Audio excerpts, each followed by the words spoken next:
Salut à tous, vidéo un peu spéciale aujourd'hui, tout simplement parce que c'est la centième, à peu de choses près, et à peu de choses près également, c'est les 1 an de la chaîne, je dis à peu de choses près parce que simplement les lives ne sont pas numérotés.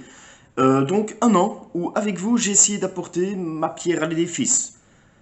J'ai essayé d'apporter ma contribution à un message qu'on pouvait être citoyen préparé, tout en étant bien dans ses baskets, loin des polémiques, de la politique et des polarisations.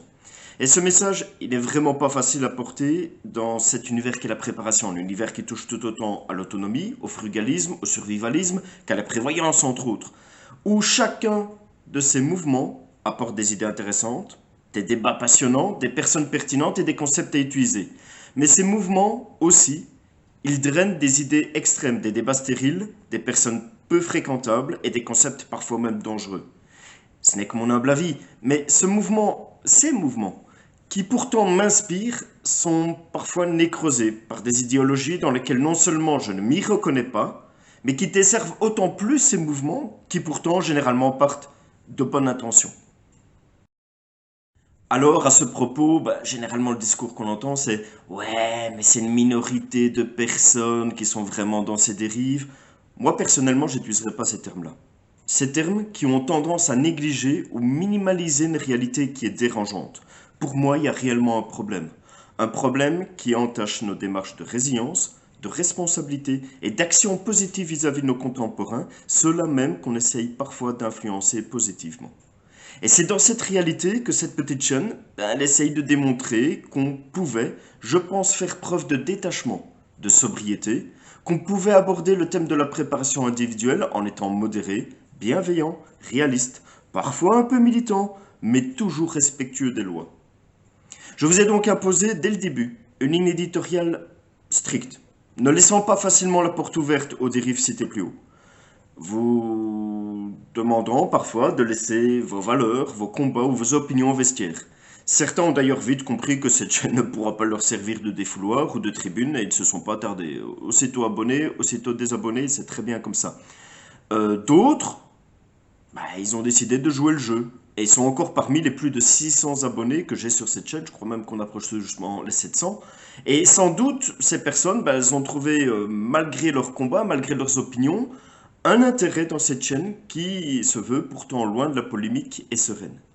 Et puis je pense surtout à, je veux dire, mon public cible, ce public qui est demandeur justement de ce type de contenu loin des extrêmes, qui recherche du calme, du bon sens, du sang-froid, qui ne veut plus s'attarder sur des chaînes où on essaye de leur faire peur, qui ne veut plus s'attarder sur des chaînes où on essaye de les convaincre d'une position, qui ne vont plus sur des chaînes où on parle avec haine, et qui ne veulent plus de ces chaînes où on ne fait que parler pour avoir du fric, tout simplement. Alors, quel que soit votre profit, vos façons de penser, vos espérances, je vous remercie d'avoir eu le respect pour mon travail et d'avoir suivi cette ligne éditoriale durant toutes ces années écoulées avec vous. Je profite de cette vidéo pour donner un autre point. Car parfois, je ne communique pas assez bien, car parfois certains sujets peuvent être détournés, car parfois je n'ai pas su trouver les mots justes, et car souvent malheureusement, le public YouTube manque de discernement et de maturité. Certaines vidéos que j'ai fait dans le passé ne sont plus accessibles. Ne vous étonnez pas si parfois il y a un lien qui ne fonctionne plus ou si je fais référence à une vidéo qui n'est plus visible. Elles n'ont pas disparu, elles sont toujours là, je les renie absolument pas. J'ai juste fait en sorte que si vous voulez les voir, il faudra me contacter. Et ce préfiltre va me permettre de repréciser certains aspects qui, même s'ils ont été cités, je pense parfois clairement dans les vidéos, dans les commentaires, c'est nécessaire de le rappeler. C'est malheureusement un mal nécessaire pour rester cohérent avec ce que j'expliquais juste avant. Je ne veux pas mettre de l'huile sur le feu sur une dérive que je viens de critiquer à l'instant. Je vous avouerai que parfois, face à ces difficultés à véhiculer un message propre, fidèle à un point de vue de à quoi doit ressembler une préparation individuelle saine et équilibrée, j'ai parfois eu l'envie de tout arrêter. Cette idée me trotte encore maintenant toujours dans la tête. Mais je pense qu'en 1 an, honnêtement, je pense que j'ai pas chômé. Plus de 100 vidéos si on ne compte pas les lives. Si on compte les lives justement. Alors oui, c'est parfois court, c'est parfois très peu travaillé, peu esthétique, et je ne doute pas que sur les... Mais voilà, il y a pour tous les goûts, je pense. Et je suis certain que sur les 100 vidéos, il y a eu de temps en temps une réflexion, une astuce, un point de vue qui vous a quand même réussi à piquer votre curiosité. Et c'est parce que je suis sûr de ça, c'est parce que cette certitude me fait décider de continuer. J'ai l'impression d'être utile pour certains d'entre vous. Mais voilà, comme je vous l'ai dit, si un jour maintenant vous voyez plus rien de neuf sur la chaîne, voire même que les vidéos ont disparu, ben vous aurez compris que je suis parti.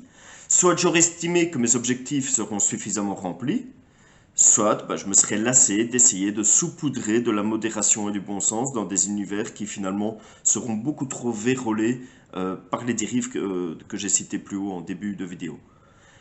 Les idées de sujets pour les prochaines vidéos ne manquent pas. On verra si la motivation suivra. De toute façon, ça restera dans les habitudes de la chaîne. Mais voilà, je suis quelqu'un de flexible, je suis aussi à l'écoute de vos idées. Si vous avez des desiderata spécifiques, j'essaierai de les développer si évidemment ça rentre dans ma ligne éditoriale et si évidemment j'ai les compétences. Bref, pour conclure cette vidéo qui a parlé de la chaîne, principalement, je vous remercie de votre fidélité, de vos encouragements qui sont réguliers, qui sont fréquents, qui sont chaleureux, de vos questions, de vos remarques, de vos contradictions quand elles sont constructives et en règle générale, je vous remercie de votre respect. J'espère continuer à répondre aux attentes d'un public intelligent, curieux et responsable. C'est ce public-là que je vise. Si je dois stagner à 600 abonnés, mais avoir le public qui a la qualité de celui que j'ai actuellement, il n'y a pas de souci, je signe des deux mains, 600 abonnés, ça me va très bien. Maintenant, évidemment, le but, c'est essayer de répandre la bonne parole, d'essayer de sensibiliser d'autres personnes qui sont déjà dans cette optique de préparation, ou qui la commencent simplement, et de donner peut-être quelques astuces à des gens qui seront évidemment plus confirmés. Donc je ne souhaiterais pas longue vie à cette chaîne, mais je souhaite à vous tous simplement de passer une bonne journée et une bonne préparation. À très bientôt.